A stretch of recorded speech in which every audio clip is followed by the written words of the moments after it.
systematic disinformation that divides us. Envoyons un signal Let us send a clear en faveur des signal faits, in favor du of droit facts, international et de of la international responsabilité de law, celles et and ceux of qui le violent. responsibility for those who La violate Suisse it. condamne fermement les Switzerland attaques strongly incessantes condemns the continuous Russian attacks on residential areas in various Ukrainian cities. Switzerland calls on Russia to immediately stop these indiscriminate attacks. Civilians are protected by international humanitarian law.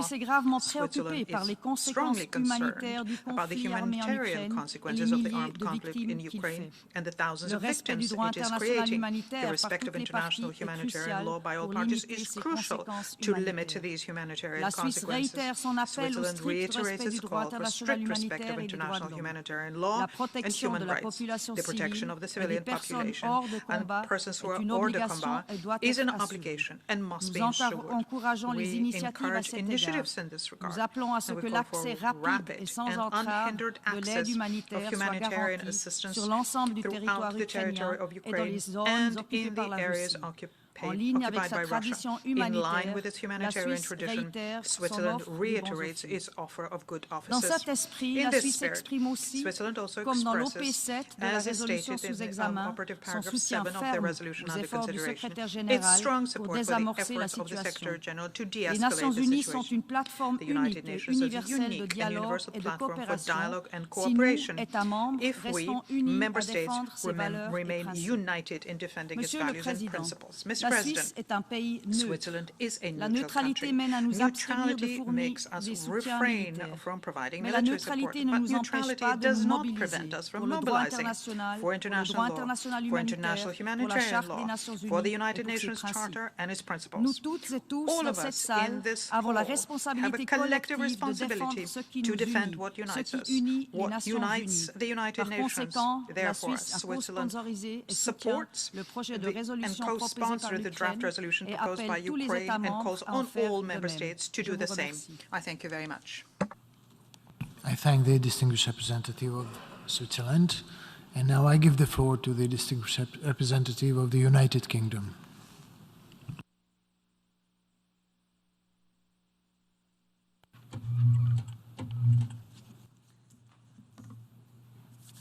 Mr. President, Excellencies, in February, the General Assembly met in an emergency special session to condemn Russia's illegal invasion of Ukraine.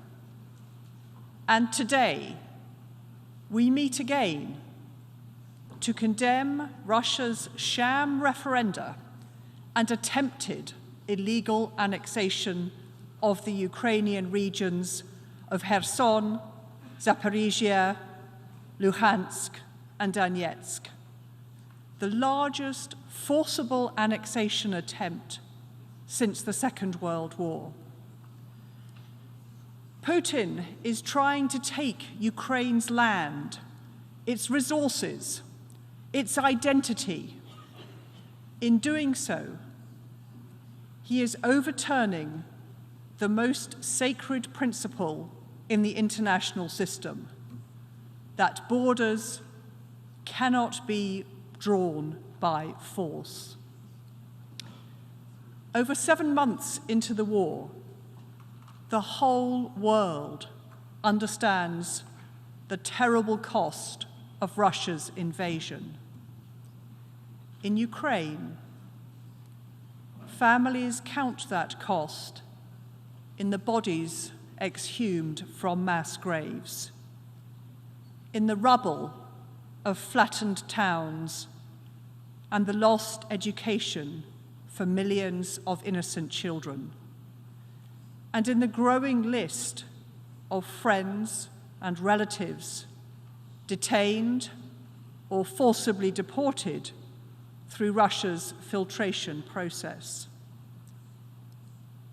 Even this morning, millions across Ukraine awoke to the sound of air raid sirens as Russia carried out one of the largest bombardments of civilian areas and infrastructure in the war.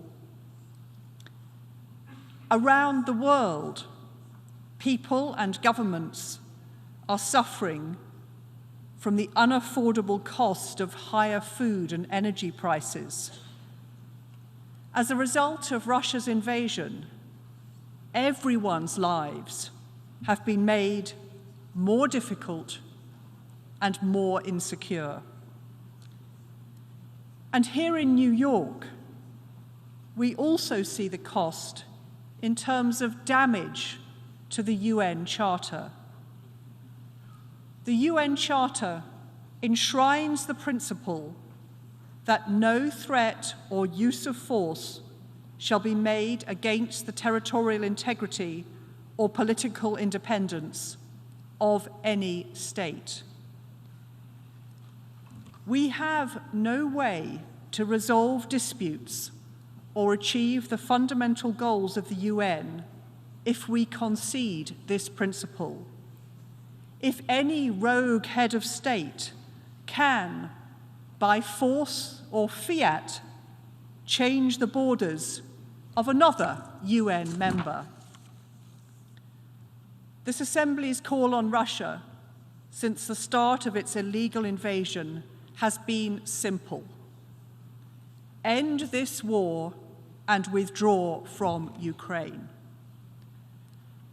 For the sake of Ukraine, Russia, and the entire UN membership, we reiterate this call today.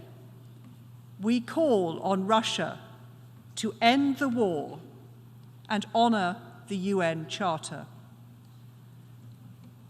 Colleagues, at the end of this debate, we will have an opportunity to vote on a resolution to condemn Russia's so-called referenda and illegal annexation. We urge everyone here to vote in support of international law, the sovereignty and territorial integrity of all states, and the UN Charter. We urge all members to vote yes on the resolution. I thank you. I thank the distinguished representative of the United Kingdom, and now I give the floor to the distinguished representative of Mexico.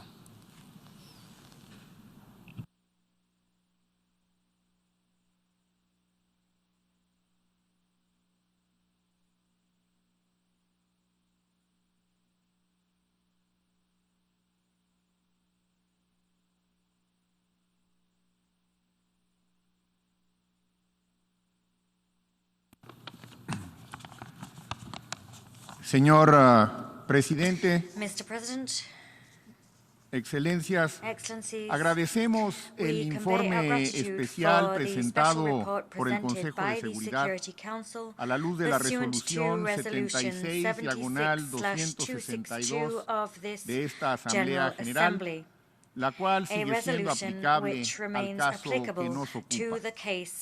De nueva cuenta, un veto en el Consejo de Seguridad nos congrega en esta Asamblea. Se trata, como se ha dicho, del veto de la Federación Rusa del pasado 30 de septiembre al proyecto de resolución S/2022/720